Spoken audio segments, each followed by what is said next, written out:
So I'd make 2 points. The first is we're not in the realm of the 2007 crisis because of all the post-capital raisings and stress tests and changes that have happened to the system. So we're not in that world. But what we are in is a world of rising interest rates after a really long period of low rates.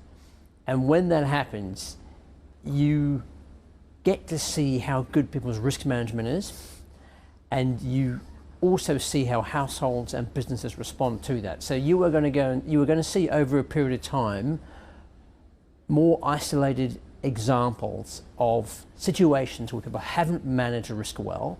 Now we're seeing some examples of those banks that have done a poor job of it of late, SVB being one. The Credit Suisse situation is different in the sense of what led to what the problems were, which have been quite long-standing problems. But the general point is a rise in interest rates that is lasting for a long period of time and is a large rise is showing up all these poor risk management. So to circle back to the banks, it wouldn't be at all surprising to see more banks making sure that they're covered.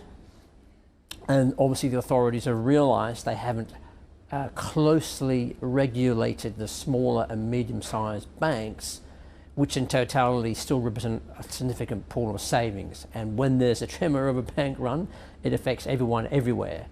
So they're realizing they have to pay more attention, and some of those banks will continue to need to be well supported.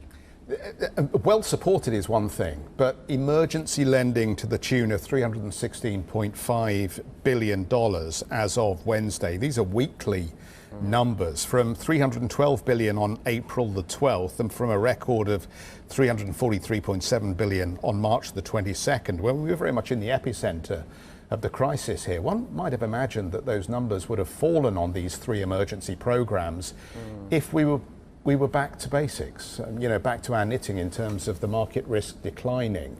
Again, just to come back to it, throwing forward here, how worried would you be if these numbers continue to sit at 300 billion plus going forward? I think there's been a wake-up call from the Fed and the regulators that they have to look after the small and mid-sized banks, and that therefore is going to mean that you're going to have overly generous support to them to make sure this doesn't become a systemic issue. So that response gives me comfort that this is not going to turn into some, echo of what we've had before that puts at risk the financial system. Hi, I'm Joanna Bersecci, and thank you for watching. You can check out more of our videos by clicking on the boxes on the screen. And don't forget to subscribe to our channel for more from CNBC International. Thank you for watching.